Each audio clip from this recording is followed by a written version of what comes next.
Okay, good evening and a warm welcome to each one of you to the third session of the online series on teaching and learning practices within the classroom. I'm Dr. Leena Pujari, convener of Ad hoc RC3, which is on pedagogy, teaching and learning. Just to tell you a little bit about the RC, Ad hoc RC3 aims to provide an enabling space to listen to and have conversations around theoretical work, empirical studies, teaching practices, and reflections related to the broader fields of teaching and learning sociology. We focus a lot on the classroom, certainly, yes, and how it can be a space of immense possibilities with an aim to disrupt classroom hierarchies, making it a democratic space, a space where one can reimagine. But we also move beyond the classroom to other sides of learning as well. Reflexivity, interrogation, and reimagination, I think, are the key ideas that we like to work with. We especially invite young research scholars and students to participate in the RC deliberations. So, I'm delighted to see the large number of participants who have joined us today. Please do follow the social media handles of ISS to stay updated on upcoming events of Ad hoc RC3. And yes, we would like to see you more often and, of course, with as much enthusiasm. Um, some of you might be aware that the first lecture in this series was delivered by Dr. Geeta Chadda, who drew from her experiences of teaching in different classrooms and brought several important themes into her talk and discussion, raising some very pertinent questions about teaching, learning, and pedagogy. And we were also joined in the session by Dr. Rukmini, who joined as a discussant. The second lecture in the series was delivered by none other than Dr. Rukmini Sen, who has joined us today as she's a chairperson of today's session. She's going to moderate today's session. And we will, of course, the second session by Dr. Rukmini Sen was chaired by Dr. Geeta, and Dr. Bindu Lakshmi, a social anthropologist based in Mumbai, had joined as a discussant, titled Sociological Reimagination Practices in a Sociology Classroom. The talk by Dr. Rukmini reflected on the pedagogic practices of teaching sociology in a public university in Delhi and how the discipline embraces interdisciplinarity.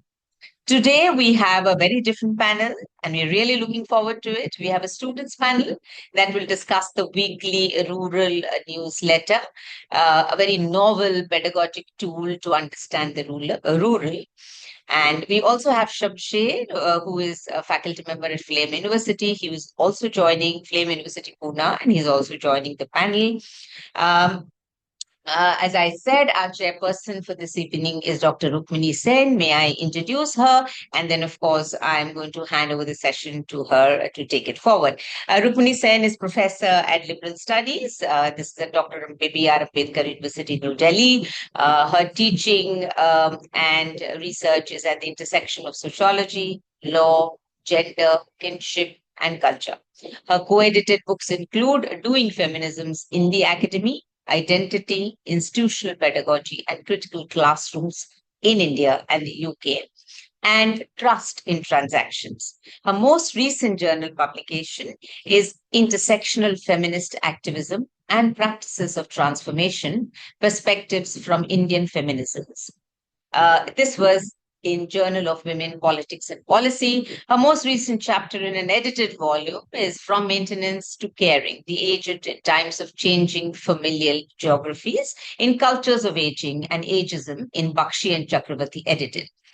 Currently, she holds the position of Dean, School of Heritage, Research and Management. She's also the Director, Outreach and Extension Division, and at the Center for Publishing at Dr. B.R. Ambedkar University, Delhi. We are extremely delighted to have you with us, Rukmini. And may I now invite you to take this session forward. Thank you very much, Dr. Leena, for that detailed introduction of the ad hoc group, which, of course, those of us who went to the Indian Sociological Society's 49th All India Conference realized that it was one of the most happening RCs of the ISS this time. So I'm extremely delighted to be both a member of that group as well as be a participant in many of the events that the group is doing so meticulously and so creatively. Today, as we all know, as Dr. Leena has said, the most exciting thing in today's panel is that we will hear a set of students. A set of students who have been clearly mentored and and nurtured by Dr. Shamsher of the Sociology Department of Flame University. Dr. Shamsher teaches agrarian sociology there, and is someone who has written on a number of issues, but broadly on issues relating to agrarian relations, rural housing, water sanitation, electricity, social exclusion, rural livelihood, and village and agrarian studies. One of his publications, a 2022 publication, was with Jagmati Sangwan, who was also a speaker at the ISS this time, and it's called Women's Participation in Protests Against the Three Farm Laws in India, Perspectives from the Ground, Economic and Political Weekly. And so today, of course, we will be discussing this activity that Dr. Shamsher does as part of the agrarian sociology course, which is called the Weekly Rural Newsletter, where students engage with media reports on the rural and, of course, much, much more, which Dr. Shamsher and the students themselves will talk about. I would just like to say a few things with respect to what has been, in some senses, my own experience of trying to do certain creative activities / assignments, if I may, with students at Dr. B.R. Ambedkar University, Delhi, where I have been teaching since 2011. So I'll talk about three initiatives that one has taken as part of different courses. Number one is an initiative which we call the Gender Walk, and which we do as part of the Gender and Society course. And one of the most important, things that we try to do as part of this is to take classroom experiences outside, but then to also decide which is the area in the city of Delhi that we would walk. We would walk together as a class, and we would call it a gender walk for multiple reasons. It may not be a gender walk necessarily because we are choosing a site in Delhi, which is a very gender specific site. Maybe not. In fact, we've chosen sites around the Mehroli Archaeological Park, which has the Qutub Minar in it. But what does it mean to walk together as a group? We usually would do these in the evenings. So what does it mean to walk in evenings in cities by oneself together? So raise some of these questions, and also to counter different people's curiosity who are on the streets. So how do students also navigate with all of this? And usually what I do is ask the students to write roughly around 1,500 words, an experiential reflection on the walk that they did. And so actually to think of, and one has been trying to build this up a little, walk as a feminist pedagogy is something that I've been thinking around for a little while and wanting to build that up. So that is one, kind of activity. A second kind of activity that I do as part of my Law and Society course has been a visit to a court. And Usually, court visits are always and only intended for law students and not really for students from social sciences. So that's actually one of the first questions that we also encounter, that, oh, you're not law students, then why are you here in a court premises? Entering court premises can be very difficult or it can be very smooth. Depends upon whether you are trying to enter the Supreme Court or whether you are trying to enter a district court. The former is, of course, very difficult, has a full, 1 month long process of permission taking before you can enter it. And the latter is somewhere where you can enter more smoothly. Of course, you need to know somebody inside the court who will take you in. So what I ask the students to do is that while on one occasion I go along with them, I ask them to go at least 3 more times and then write their observations. And, it is literally like, what does a field look like? Here, the field is the court premises, some of the rooms if the students have access to. What does the field look like? Describe who takes part in this. Questions of gender, disability, class, all of it comes together.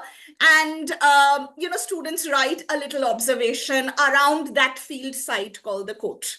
And the third, exercise that I have done in various courses, actually, both in law and society, in sociology of violence, and in some other course, even in the gender and society course, has been to do a scrapbook with students. And students choose a particular theme. They and they're supposed to design something. It could be a collage, which is like, in a chart paper, but it could be collage. It could be also a zine-like thing that the students do.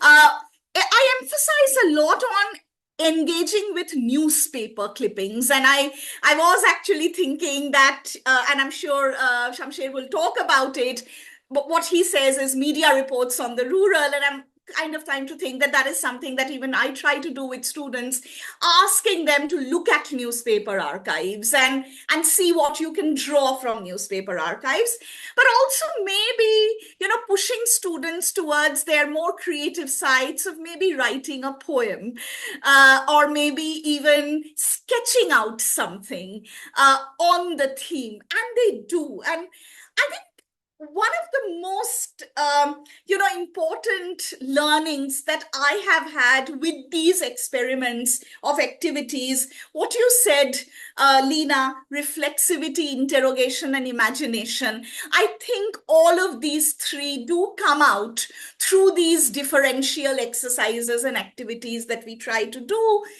to try to make the student an active participant in the course that one is teaching, in the course that one is transacting.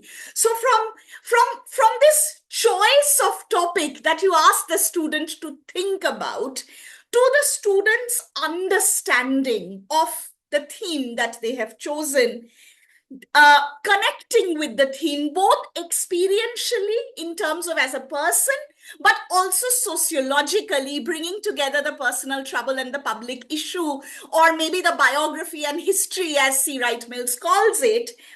And then gathering archival information is the first literal step towards how to do research, which we are probably teaching undergraduate students. And now with a 4-year thing that has happened with the NEP, the 4th year being a full-fledged dissertation, instances of how to give skills on research is something which is so necessary. And then reflecting on it, and finally writing.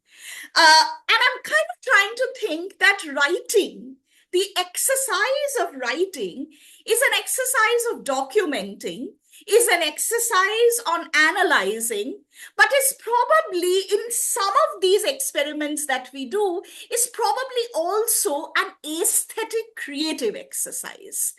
And we don't talk a lot about the creative exercise in sociological imagination. And I'm really hopeful and thinking that some of these issues will come up today through Dr. Shamsher and his students.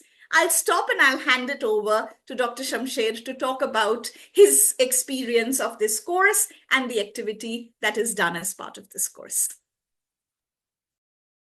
Thank you. Thank you, Professor Rukmini. I really my job is relatively now easier to having you set the larger context of the pedagogy beyond the classroom and how it is a critical and important part of teaching some of the courses that we teach. And this for your generous introduction. Also, I would also like to apologize on behalf of all of us for the last minute technical glitch and the which resulted in starting the session slightly a couple of minutes late. Also, we would like to thank Professor Leena Pujari, who is the convener of the RC, ad hoc RC3, and the entire team of the RC, who from the beginning showed interest in taking up this idea for the discussion that the RC has been having on online platform on different issues. And I remember, first proposing, just sharing the newsletter with you last semester, sometime in September, October. And then, making this happen is something that, we both know how much you have worked in the, behind the scene to make it happen. So thank you very much for showing your interest and making this happen. It also, just coming to the part of the weekly rural newsletter that we are discussing today in this session, I would like to point out two things to begin with regards to the pedagogy, particularly that why we in the first place thought of having a course like rural sociology, as we have seen. Some of us who have worked on issues related to the rural and the agrarian, we know that even while we don't have the recent census data with us, and based on the last census data that was collected and presented, we have had, like, in 2011, almost an overwhelming population of India living in rural areas, in more than approximately 6.5 lakh villages, comprising around that time around 69% of the Indian population. Even though we don't have the recent statistics about this proportion, we can safely say that this proportion is nowhere less than 60% or around that. So a big size of Indian population continue to reside in rural areas in approximately 6 to 7 lakh villages. And we have seen over the last couple of decades a progressive decline in terms of talking about rural and the agrarian issues. And this is surprising, particularly for sociology and social sciences, because study of the rural society and the agrarian structure used to be a critical and important part of studying or knowing about the Indian society. Even the courses which were catering to Southeast Asia or Indian society abroad, in the departments which had focus somewhat on this region, mandatorily made study of the Indian villages as an important component of their syllabi. So now what we have seen over the last couple of decades, a huge decline in university curricula and syllabi of various courses, the rural being sidelined and marginalized. So the first, part is to think about something that allows us to bring it back to the discussions in the colleges, classroom, and universities, the spaces for places for higher education. So that's resulted in the liberal arts framework that allows more interdisciplinary interaction between the students and the faculty, making this happen at Flame University, that we have been running the rural sociology course for last couple of years successfully. And this is the first part of having this course existing and being offered here. The second part about the pedagogical, challenge, that even when we address it from delivery side, that, okay, we are offering something that allows the liberal education in true sense, being inclusive and broad-based, catering to the rural communities and, issues that have been sidelined in the larger, university or the higher education spaces. So now, while we have addressed this, delivery side situation, now the challenge emerges while you are offering this course. What is the method that you can bring in, or what are the interventions that one can think of to make the, the recipient more engaged in something like, study of the rural? Because places of higher education and in general, and also, like, say, if we go for private university spaces, we see that students from a particular background come to these spaces and they have had very little or no exposure to the rural areas. So at the beginning of the course, what we do in the first or second session of the course is that we try and understand how much the course participants have experienced the rural society. We try and engage with, through an exercise, explore your rural roots, and in that students have to enter their responses on the forum, describing their engagement with the rural, if they have lived in rural areas, if they have worked with some projects that have been centered around rural communities, or if they have ancestral roots or connections with the rural area. So that gives a fair idea of where the students are coming from. So then we have this for UG3 students, we have for this course, we have this a mandatory exercise or assignment that we call weekly rural newsletter. In this, the students throughout the semester, we have a semester of 4-month long period, and the students have to on mandatory basis contribute on compiling rural news from across the states. So each student is asked to choose either 2 states or UTs, or a combination of both. And once they have once they have selected that, they are supposed to put their entries, this thing. I'm not going to go into the exact process because that is something that one of our students will be discussing it, but my part is only limited to facilitating this process, in which students throughout the course not only engage with the academic and the material which is part of their coursework, but to be able to make them engage on daily basis with the rural issues that are unfolding and that are complex in nature. The limitations of the material is one way of this being addressed. So my attempt was to kind of make this happen and encourage students to look for news that informs them about what is happening in these states related to the rural and the agrarian scenario. And I quite with some proud I'm able to say to you now that the last semester, which was which was concluded before in the mid of December, we the students were like in full control of of this assignment, and bringing out 13 weekly rural newsletters without a single miss, without any interruption. They brought 13 weekly rural newsletters, including 2 special issues. Like when we had a Diwali break, they said, okay, even if we can't do the usual newsletter, we will do a special issue. So they brought out a special issue themed on literature and cinema. That is, they looked at different movies and literary works and summarized what that has to offer in terms of understanding of the rural. And the second special issue, which came out towards the end of the semester, was specifically focusing on the women's issues. So these special editions were also brought out.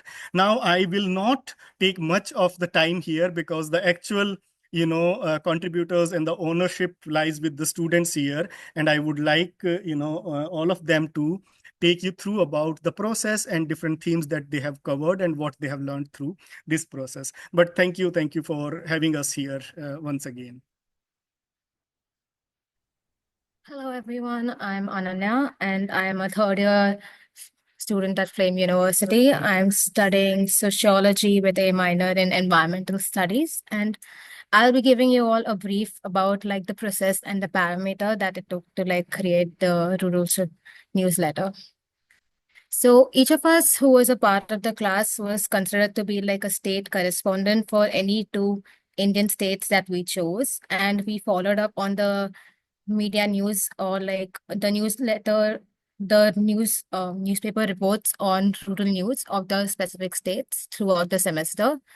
We selected one news item per state for each week and summarized it in within like 80 to 100 words. And we had submissions throughout the week from Monday to Sunday. And this was then uploaded on the Rural Newsroom Forum.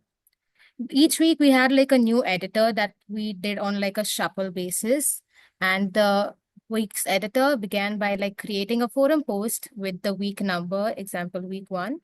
And then the state correspondents for each of the state, they uploaded their entries to a Google Doc by providing it in the forum post. Each of the entries included the state name, the headline, the publication date, and the news link, along with like a summary and the image that was attached to the post. News items were also supposed to be following alphabetical order by state, and the submission had to be completed by like 11:59 on Sunday. The editor of the week had 2 days, which was Monday and Tuesday, to compile the newsletter using the pre-described template. And this included updating the edition number, ensuring that the hyperlinks worked, and listing all the contributors. All the states again had to be in alphabetical order, and if no image was available for any of the news article, then the editor used a Google image from Canva for that respective state, along with like the proper attributions. Then our professor would then create like a new image for the about the newsletter section weekly, and any translations for the newsletter which came from any non-English sources was then translated in the original language. Editors also had to ensure that there was accuracy and adhere to the template, and they submitted a PDF link to the faculty by like Tuesday midnight for review. After the review, it was then distributed to the student body, and now my peers will like take it forward. Thank you. Hi, I'm Ritu. I'm a third year sociology major and public policy minor here at Flame. Along with my friend and classmate Snehal, I'll be talking about how we selected themes for the newsletter. So everyone had a different approach to selecting the themes for their state based on their states, the interests they had, and I will be talking about my process. So my states for the newsletter were Sikkim and Odisha. And the way I chose newsletter news was initially by scanning different popular news outlets. But later on, I found more regional news portals such as Northeast Eye and Odisha TV. Each week, I tried looking for news stories that I found interesting, like some stories I did about fraud or some cultural practices. An interesting cultural practice I learned about was Prathamashtami, which is a celebration of the eldest sibling in Odisha. Um, and then I also chose stories based on what I believed was important to the conversation about the rural, such as land rights, farming patterns, and development projects. What's interesting is for Sikkim, I found a lot of news from official government websites on development meetings happening amongst officials in the state. And I believe this is a very interesting resource. Everyone's diverse approach to the newsletter and their diverse approach to choosing their topic, I believed, enhanced the newsletter greatly. And now Snehal will be talking about her process. Thank you. Thank you so much, Nitu. Um, As said, I'm Snehal Khurana. My major is finance and my minor is sociology. I'm also a third year student at Flame University. I was the state correspondent for Bihar and Jharkhand. While curating themes and entries for rural newsletter for the states of Bihar and Jharkhand, I aim to ensure a coverage of diverse topics, but I mainly emphasized recurring and significant issues that resonated with the rural population of these both states. The goal was to create a newsletter that not only reflected the unique cultural and socio-economic realities of these states, but also highlighted some pressing recurrent concerns and opportunities for growth. For example, um, seasonal events and occurrences often guided my choices. In September, widespread flooding was a very recurrent issue affecting large parts of Jharkhand, but especially Bihar. So I prioritized covering those themes to shed light on its impact on rural livelihoods, infrastructure, and the local economy as well. Similarly, during culturally significant festivals like Chhath Puja, which holds immense importance in Bihar, I chose to explore its socio-economic and spiritual relevance, delving into the preparations, rituals, and collective resilience of the communities through news. There were also some news articles on how accidents usually take place during these large festivities, showing need for crisis management. Beyond seasonal highlights, I also included general issues that have a lasting impact on rural life in these areas. Um, for example, I included local protests, which often reflect grassroots concerns and demands, rural tourism also, which showcases how heritage and natural beauty drives economic opportunities in these areas, and also increasing instances of wildlife-human conflict, a growing challenge in many parts of Jharkhand due to expanding human settlements and deforestation. The rural-urban divide was another recurring theme as it underscores disparities in access to resources, infrastructures, and opportunities. I also explored how these divides shape aspirations and challenges for rural populations, especially the youth. Agriculture, being the backbone of these states, was also a focus area with topics like agro-industrial development, sustainable farming practices, and policy um, uh, movements.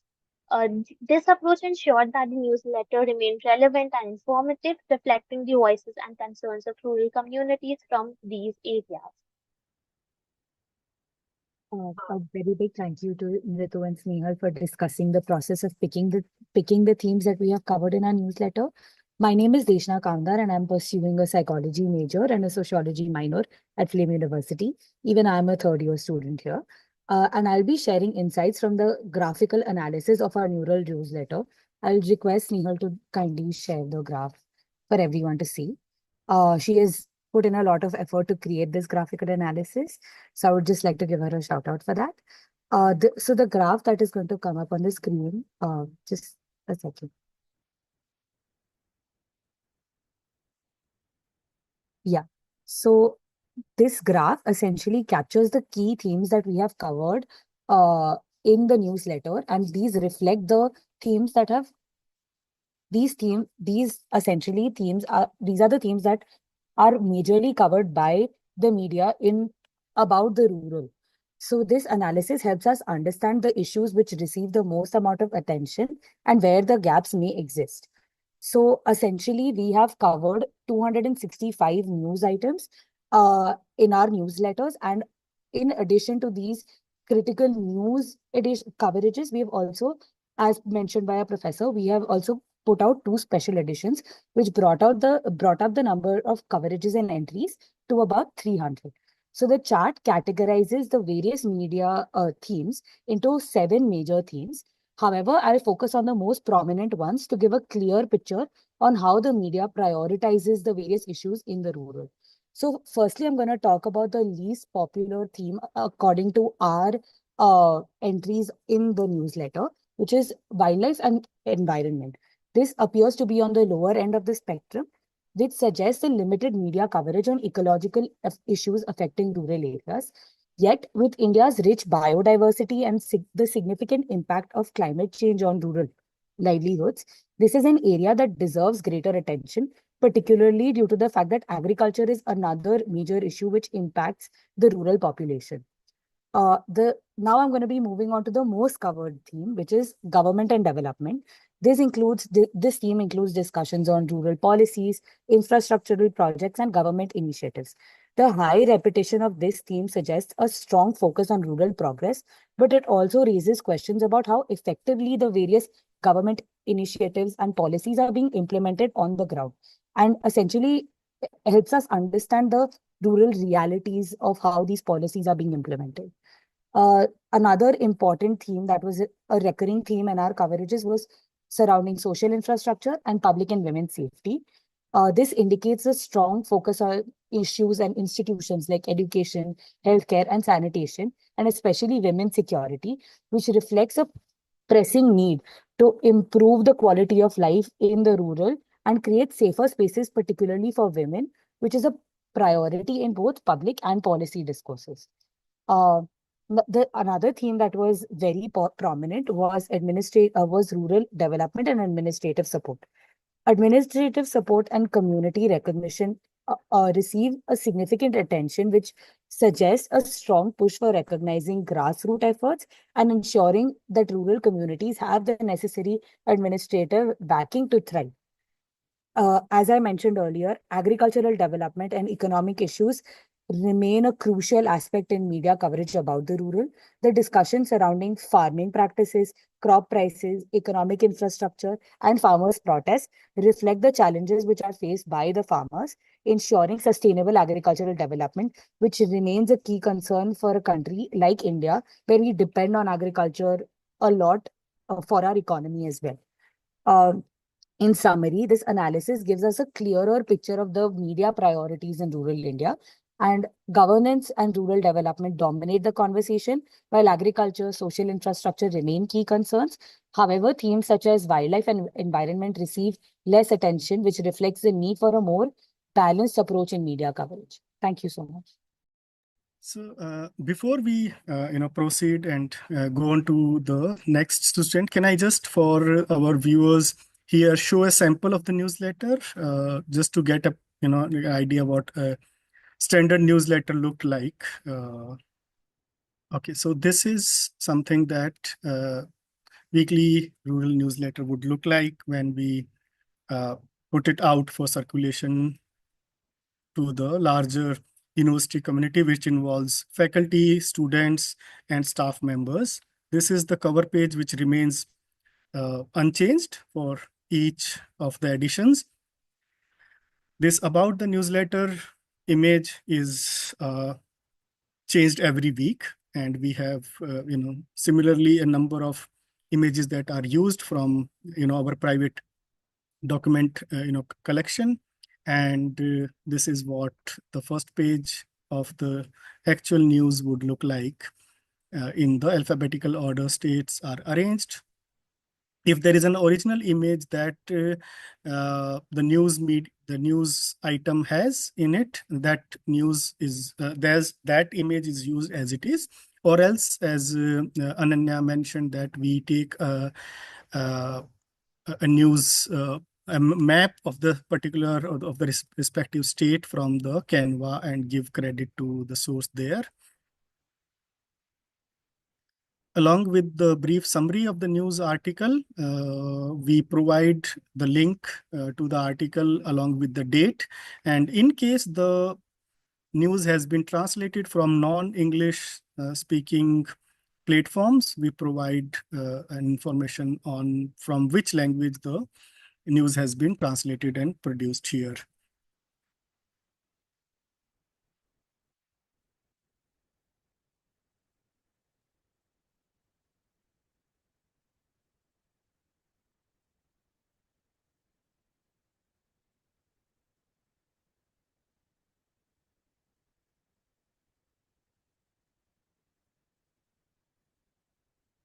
Then towards the end, we put out the names of the contributors of that week, and the person or the persons who had taken the responsibility of editing the newsletter for that respective week is also mentioned along with the newsletter design, which remained uniform across the editions, and it was designed at the beginning of the semester by Mishita Thapar and Ananya Mahadevan, who are also in the panel today with us.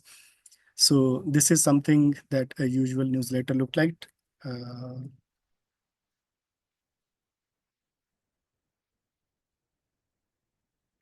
Yes, now the next student can go ahead and discuss the part which they want to speak about. Hello, I am Mishita Thapar. I am a third-year sociology student, and my minor is literary and cultural studies. I'm working with Noor.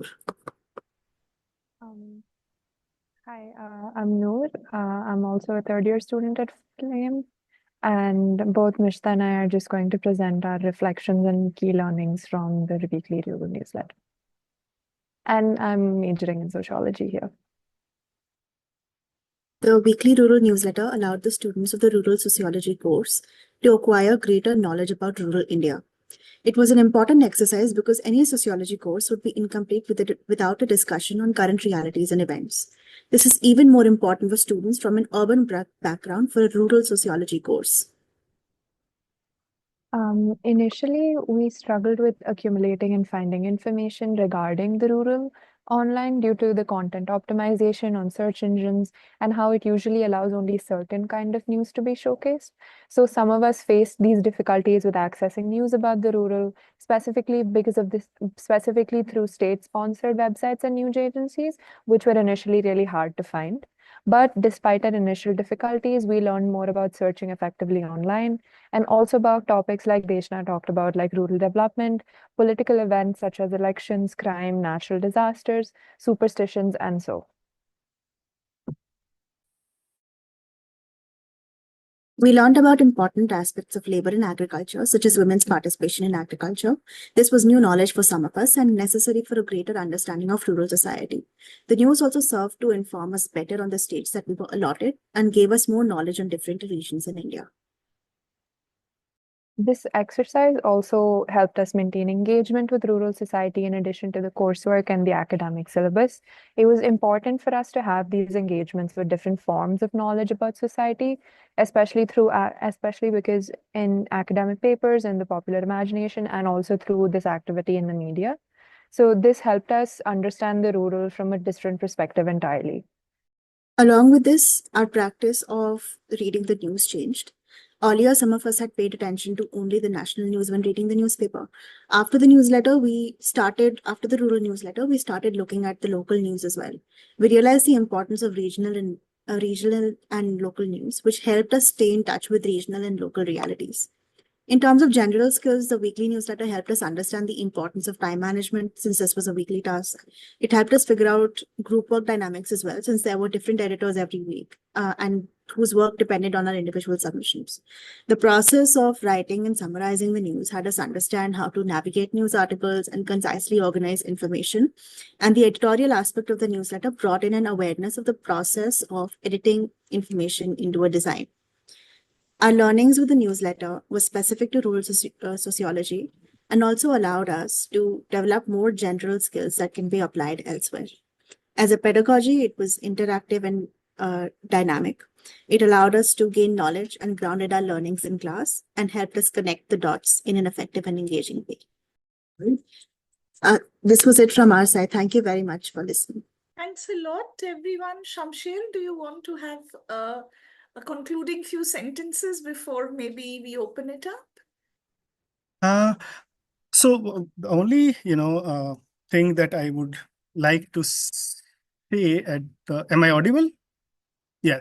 Okay. So that one of the things which was quite a learning experience for me while working with the students is that how particular they are in terms of choosing the news item and how dedicated they were to the deadlines, because usually there is always a negotiation in terms of different deadlines for assignments, etc. But this was this had to be done on weekly basis. So each Sunday they had to meet the requirements of putting out two news summaries on the forum, so that the team member who is going to be the editor of the week, they get enough time to work on the final newsletter. So something that really stood out for me in this entire semester was that how students showed like a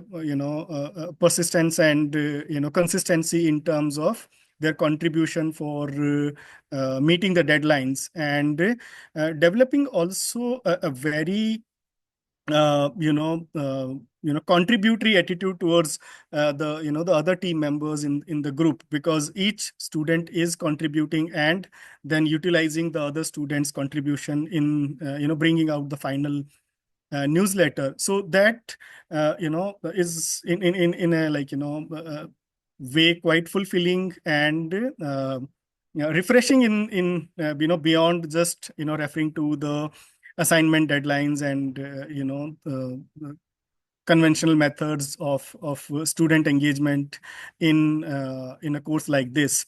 And as part of this course, we also had a very limited but a rural immersion field visit for a day that gave them an idea of actual village or a rural setting, and provided them an opportunity to interact with the rural stakeholders, panchayat members, teaching staff, or the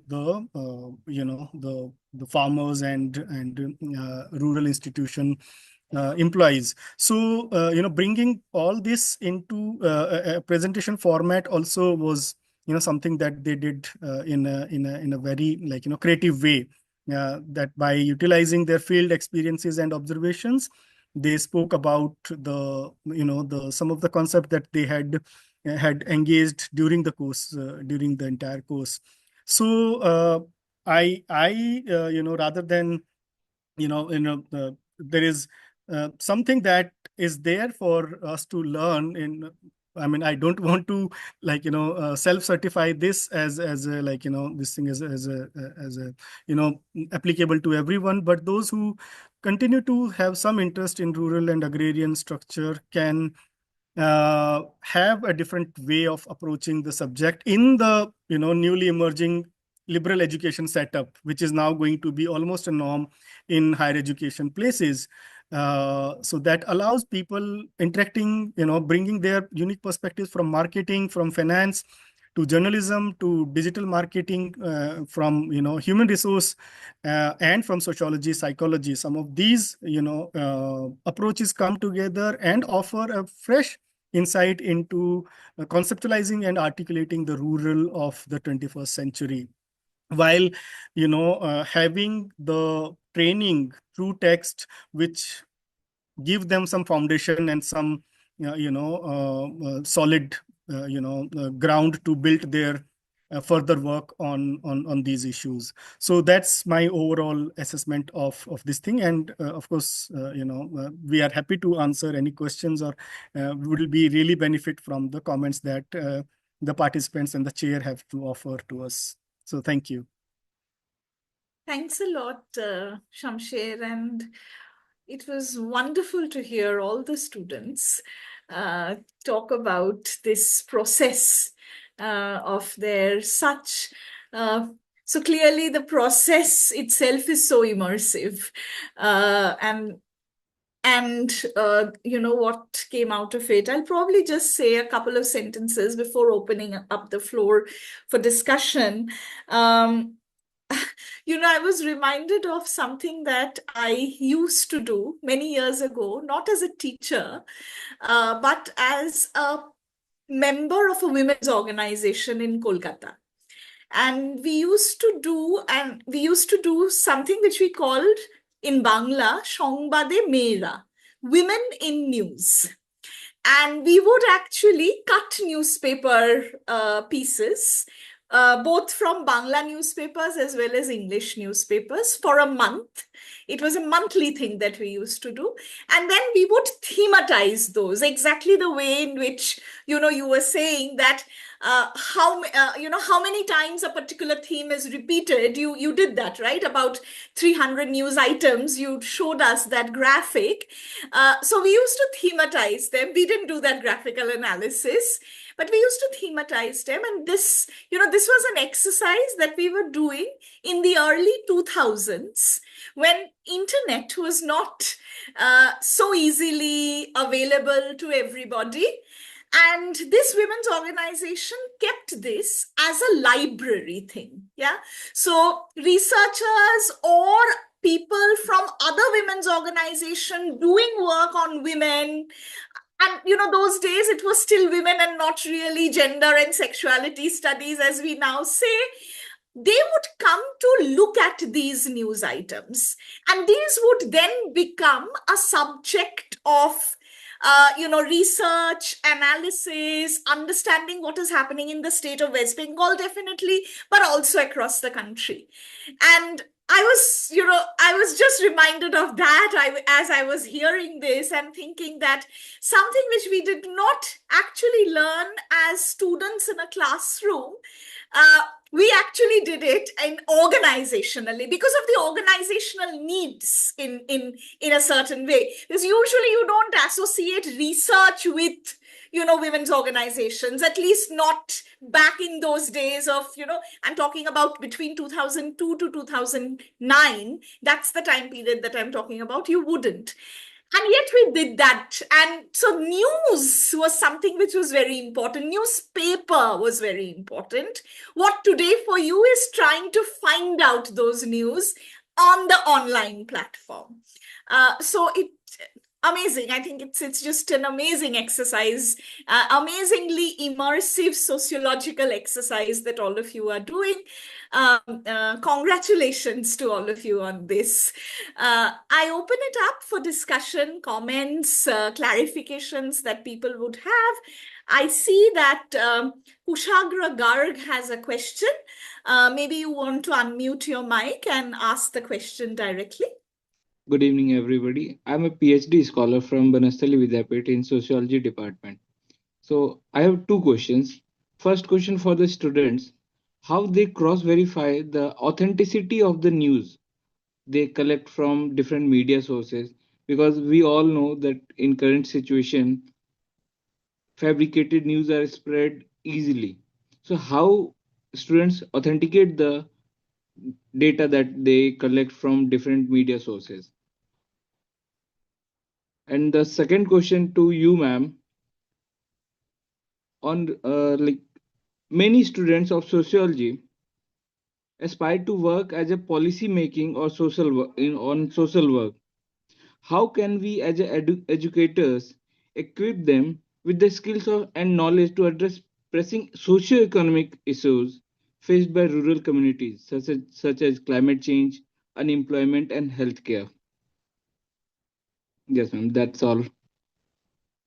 We'll ask the students to respond. I will reserve my comments for the end. Right, ma'am. Right, ma'am. So I would like to answer the question about the verification of the authenticity. So I'm discussing my personal process. So what I did was I tried to look at the source of the information, because primarily we were looking up news on popular search engines, and I also set up Google alerts for the specific states that I was looking at. So the states that I was looking at were J&K, Union Territory J&K, and Jammu and Kashmir and Gujarat. So I'd set up Google alerts for specific news items that were coming out about the particular states. And as I would go through them, I would look at the kind of news that the source had put out previously. So for example, there is a popular website called Desh Gujarat, which helped me a lot in terms of looking at news about Gujarat.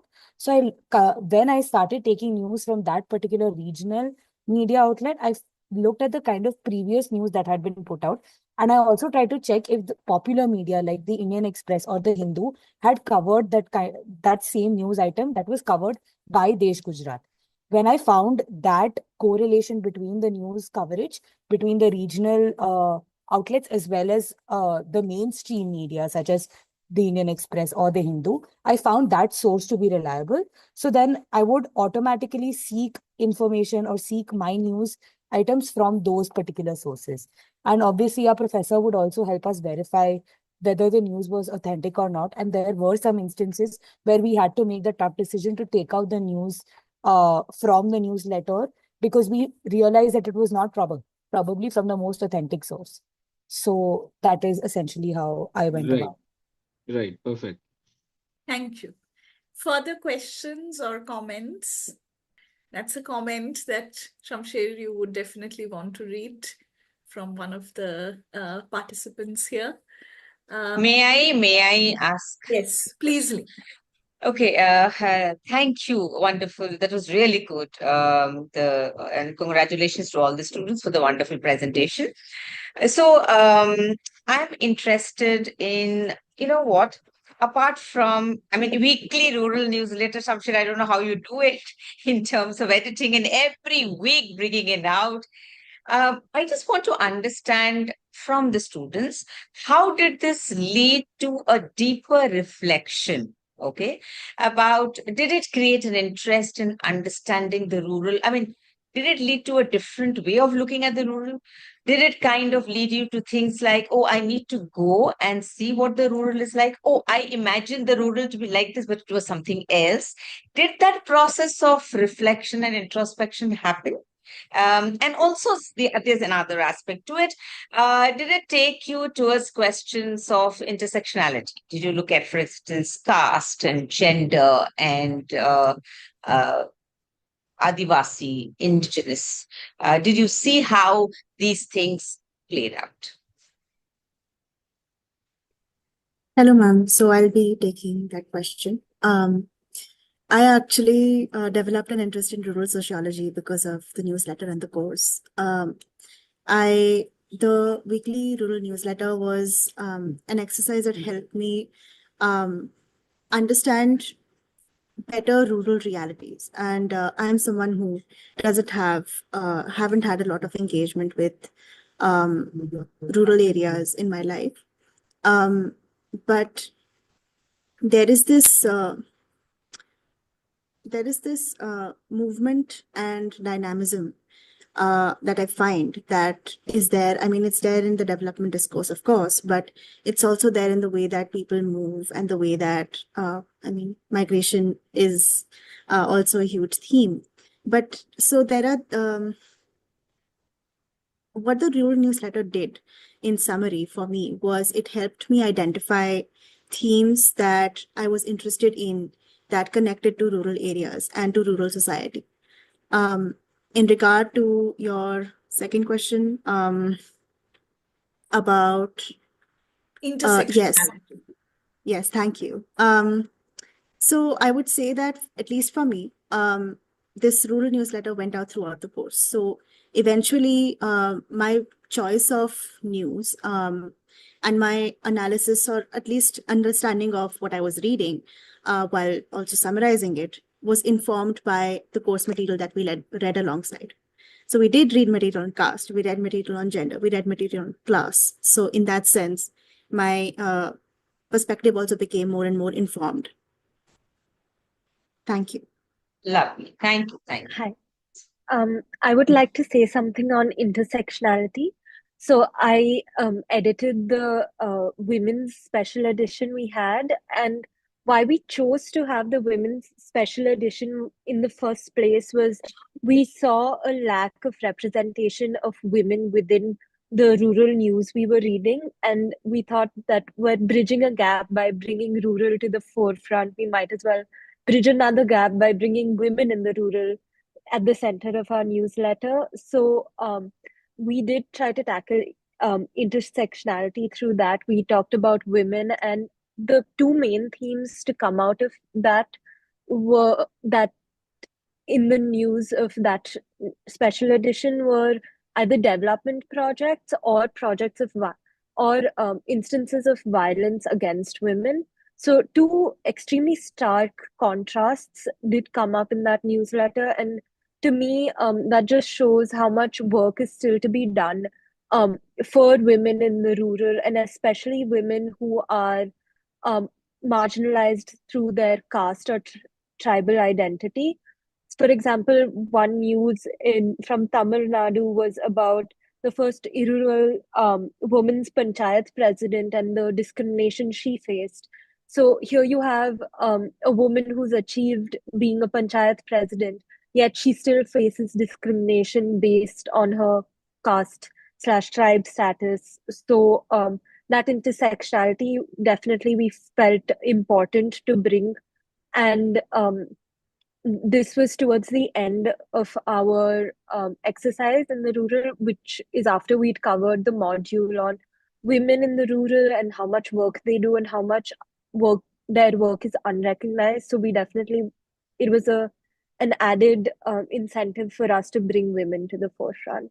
Deshna has another reflection to share as well.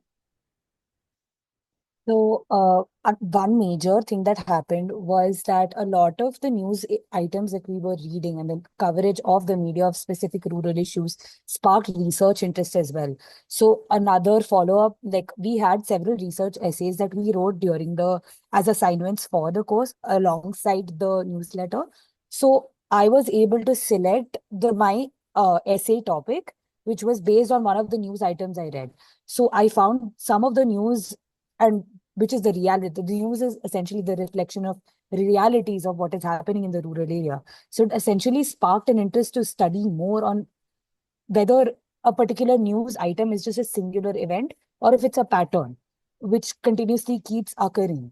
So that really sparked my interest, although I did not include that news item for the newsletter. But while I was trying to select the various news coverages, it really sparked my interest in, and this was just one singular event, but there are so many news clippings that I came across that I would really like to know more about. So it increases my base of how I read about the rural, and it provides me with more opportunities for me to be able to review more literature and understand how rich the research can be in rural realities and how it's not limited to just agriculture, and there are so many issues that can be covered when it comes to rural lifestyle, especially in India. So that was another very major reflection for me. Thank you. I would also like to add one reflection.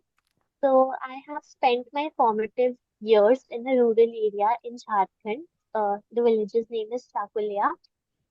So I always felt that I was very connected to rural areas, but actually after taking this course and through this exercise of rural newsletter, I got to know how disconnected I was even after living in that area because of my class and caste privilege. So I actually realized even after living in that area how important it is to actually step out of my house, go towards the fields, talk to the people, know their the challenges they face, the possibilities of growth they have or they do not have. Um, so my major reflection was just to come out of that bubble and to know how to explore the rural. Thank you. That was lovely, Snehal. Thank you so much. Maybe we could have one last question. I have one question. May I? Yeah. Please go ahead. So, first of all, it was very, very inspiring what I think Shamsher is doing. And it's very, in a sense, it's very connecting to what is theoretical and practice and what is rural, something which is really marginalized. Just want to share an instance. For example, when we are teaching agrarian or rural in classroom, even when we had a course in sociology by somebody like Professor Jyotka, it was so much of a disconnect while studying. And while going there, it's absolutely, my PhD work is in rural areas, and I've spent good 2-3 years there. So it's a very completely different approach of how you see rural. And in India, rural is very different. Maharashtra rural could be very different from a Himachal rural. I think Raksha ma'am is also here. She would agree to that it's very dynamic. So how do you, if you people cover those areas of how dynamic rural is, and especially from literature, and I think Shamsher has spoken about how field immersion was there. I'm very interested in knowing that. Maybe. Hi, Ritu again. So for me, my two states were Sikkim and Odisha, and so I got to learn a lot about like forests in the context of Sikkim, and in Odisha, a lot of the news that came out was agricultural based. But while editing the newsletters, like I could see that there was a difference in, say, for example, Punjab was a lot of agricultural news, whereas um, I think Snehal can attest to the fact that Jharkhand too was like a lot of political news and to do with like Naxalites and like that sort of political uh, happenings over there. So definitely we across the different states and when we were reading each other's pieces as well, we could see the difference in subtle differences in rural life amongst different regions. So, as Deshna was pointing out, could you see a pattern, something interesting in that? For sure. So for me, a lot of things were about tribal population. So a lot of land rights issues were covered in my like newsletter entries, and I think for others, like I think in Punjab there was the elections going on, so 2, 3 entries about that were submitted as well. So we could see patterns, and like I think I mentioned for Sikkim, there was barely any news. So a lot of how I would get news was through the official websites, the government meetings that were taking place, and I could see a lot of forest development was happening, like talk of how to protect tigers, how to protect certain geological aspects that are very unique to Sikkim. So that pattern was there as well. Okay. So, yeah, just to add to what Nritu and Snehal has said, Ritika, I mean, you're right in terms of saying that the huge disconnect in what we study in the classroom and what we go and see there out, in the field.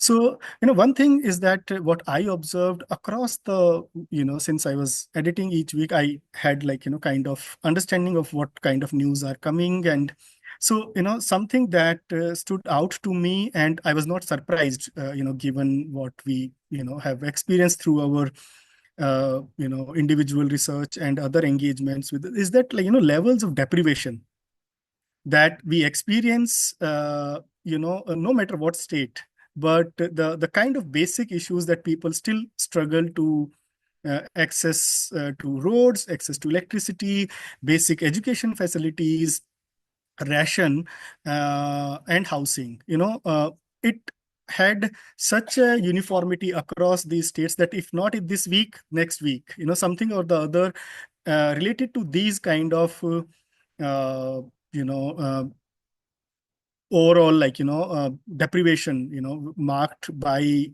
the life in the rural was, very frequently covered. So that is one thing. The another thing about, the diverse city of the rural is, of course, is important.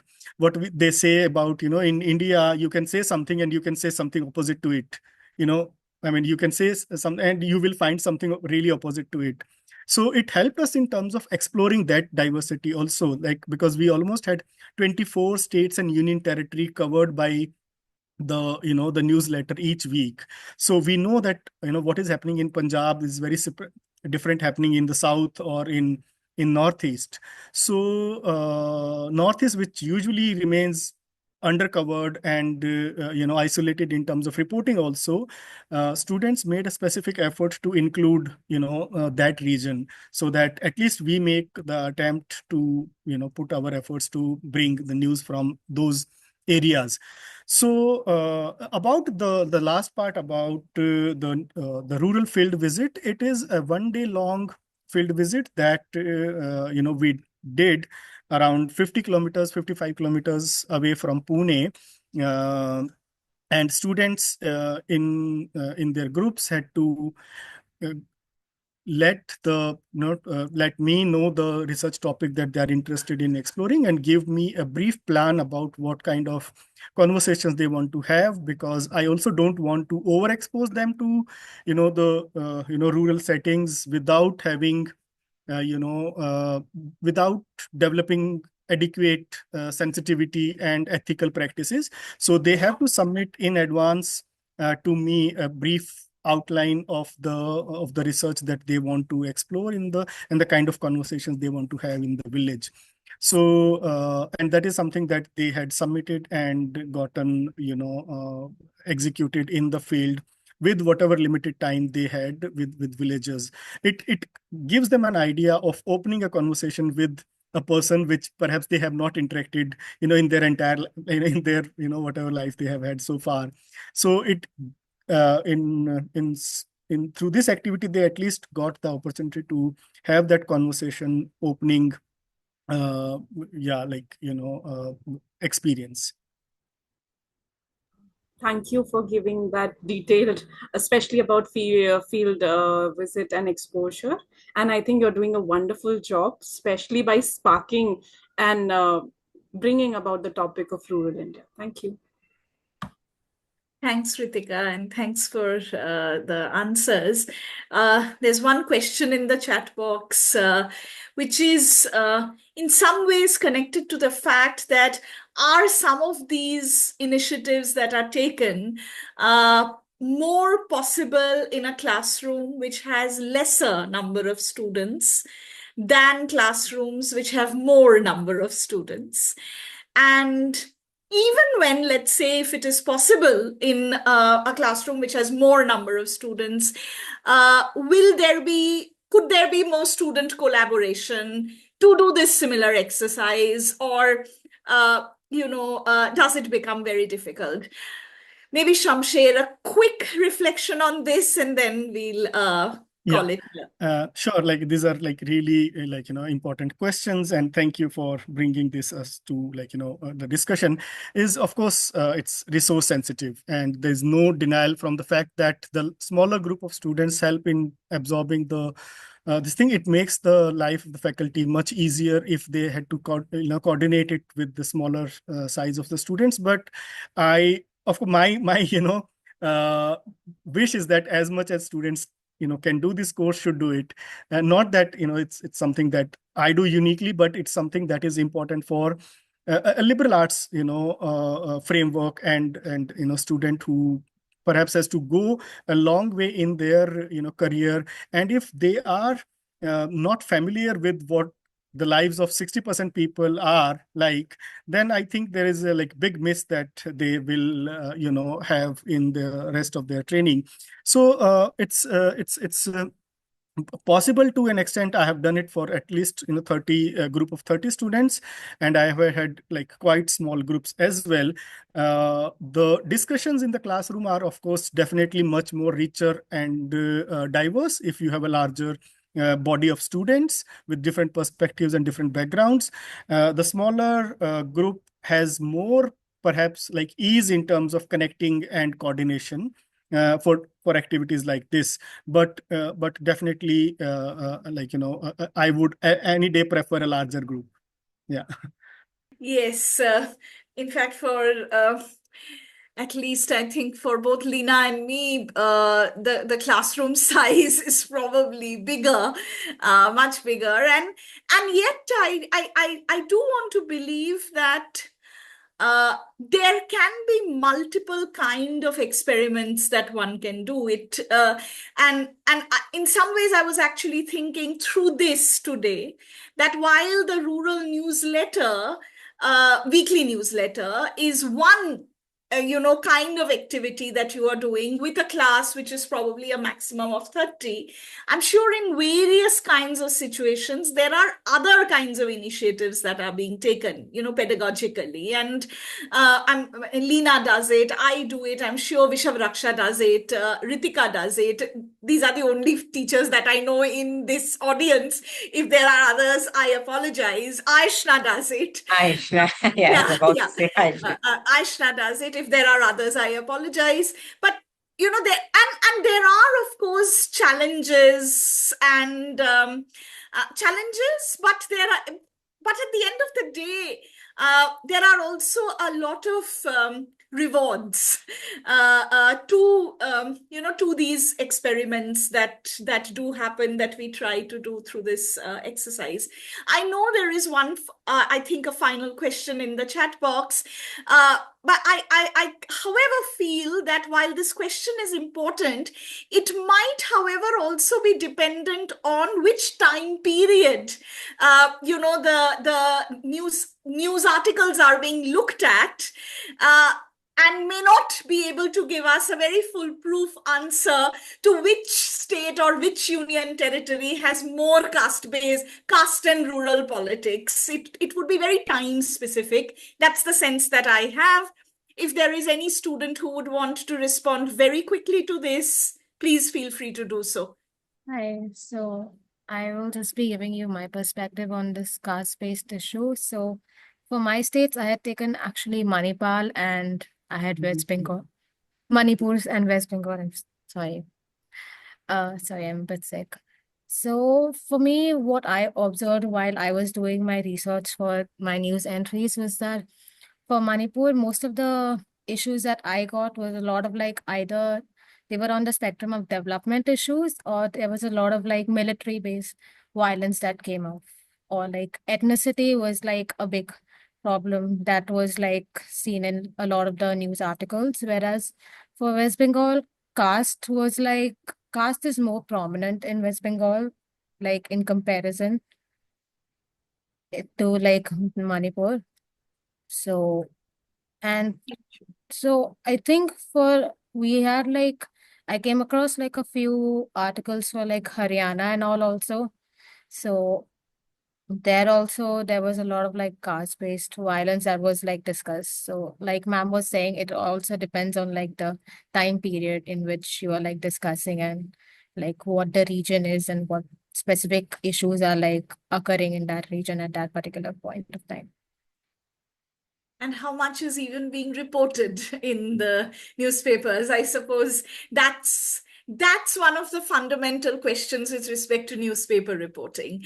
Especially for those of us who work on sexual violence, we actually know that there is so much more sexual violence that happens than what is reported in newspapers or anywhere than what is reported ever, even at police stations, etc. So those are, I suppose, important, even methodological limitation questions that I'm sure you all discuss and keep in mind. I just want to, end this by thinking that not only are you doing through this, there's such an important learning in sociology that is happening, and pushing the contours of the way in which rural sociology can happen or does happen.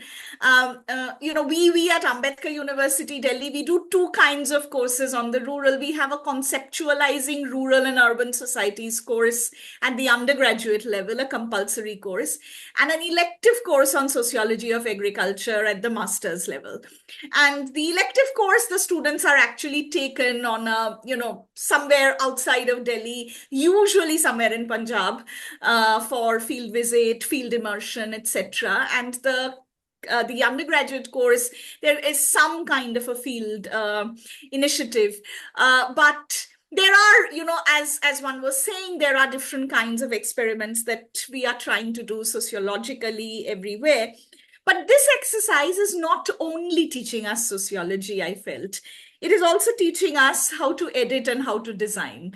And I think those are very, very crucial skill sets that we learn, which we will be able to carry on later, because you're editing that newsletter, you are designing that newsletter, and very, very importantly, you are doing a teamwork. I think most of our assessment situations are very personalized assessment situations and hugely writing dependent, but writing which is based on what we have learned in the readings and questions from there, rather than writing, which is, a more creative exercise that you are putting together. So I do think that there are a lot of sociological, methodological skills that you're learning through this process, and that itself is wonderful, and makes it an important pedagogical issue to discuss. Thank you very much. I, of course, want to thank Dr. Leena Pujari for not just organizing this, putting this together, but also thinking of me to do this moderation. Someone who has not done any work on rural sociology at all. But thank you very much. It was an absolute pleasure to listen to all the students here, and of course, Shamsher, for all the mentoring that he's doing. Thank you. Leena, over to you. Okay. Thank you so much to both Rukmini and Shamsher. I think Shamsher, the students have done a wonderful job. If you remember a conversation that we had at Delhi, and my first question to you was, for me, context becomes so important. So when we are in an urban context and we're looking at the rural, and as Ritika said, there can be a real disconnect between what we are reading in the newspapers and when you go there and you actually encounter. But I think that apart, and of course you do a field trip, and as you rightly said, you don't want to expose them too much. It should not be intrusive unless they have that kind of sensitivity, which is, I think, a very wonderful thing. But having said that, I also believe that in a context where the rural is actually, the agrarian is disappearing from our universities, from a curriculum, from a course content, I think an exercise like this is extremely meaningful. Right? And that you have been able to sustain it for this long. And that weekly, I'm still trying to wrap my head around that weekly thing. I know, I must say, it's hats off to you. Lovely listening to all the students. And Rukmini, I can't thank you enough for the lovely analysis, which you always do, which is why I always thought of you, which is why Geeta and I both together, and the credit also goes to Geeta. She's, of course, not here. When you spoke about the three things that you do, the walk and the court visit and the scrapbook, we do a course, and I will end with this. We do a course on law, justice, and rights. And as part of that, it's a certificate course. And part of that, we take our students to protection homes, to courts, and to police, interact with them. So when they go to the courts, the first thing, ye law ke students nahi hai, phir ye kaise aa? But I must say that because we tie up with one of our former students is a lawyer, and she does this for us. But the magistrates at the trial court are wonderful. They have the patience to sit them down and explain things at length. But I think that's a very effective way to push students out of their comfort zone. That bubble that Snehal very nicely spoke of, then they say, oh, we cannot imagine the kind of things. They also witness trials happening. And that's when it can be a little triggering for them. But at the same time, they also learn a lot. And I think these are very, very effective ways for them to learn, outside the classroom as well. So thank you so much to the both of you, to the students, and to our lovely participants who have been with us for almost 1.5 hours now. Thank you so much. And thank you so much for participating and making this a very meaningful exercise. Until we meet again, bye-bye. Take care. Just one I see Shamsher wanting to desperately say something. Okay, I didn't see that. Okay. No, that's okay. Yes, that's okay. Yes. Just 10 seconds. Is that of course, Certainly. Please go ahead. Yeah, with all the efforts that you have put, and thanks to all the coordination that you have been successfully able to manage, put us together here. I remember us going back and forth on several occasions, and thank you, Dr. Professor Rukmini, for being the also the person who has done so much work, and making us to think about certain things that are possible, and maybe in a more collaborative ways between the faculty also across campuses that can be developed something along these lines. And now we have just last thing is that putting together 2 semesters from the last year and this year, we have almost now 30 weekly rural newsletter editions. So we should do a book or something, we can just put it together in the form of a coffee table book or something, and it is something that can be put out for people to download or something, because it's already done, and they are available in PDF form. So why not do a coffee table designed book for. Absolutely. Shamsher, Yeah. we are coming to Flame. I'm taking my students to your university. We would love Okay, to great, see your great. book. Great. Interact. Yeah, so just wanted to thank from all of us to the RC, to you, to the chair, and to all the very patient audience and very encouraging response from everyone. Thank you. I'm happy we could finally do this. Do We this, started it in November, December, I think, and Yeah, finally yeah. it happened. Yeah, Love. yeah. And you were very encouraging of taking the student the lead, because that is what I wanted the students to come and talk about it. Very So nice. thank you That is for what was agreeing most to that. exciting. Yeah. Not at all. Not at all. It was an absolute pleasure hosting you. Bye-bye. Take care. Bye.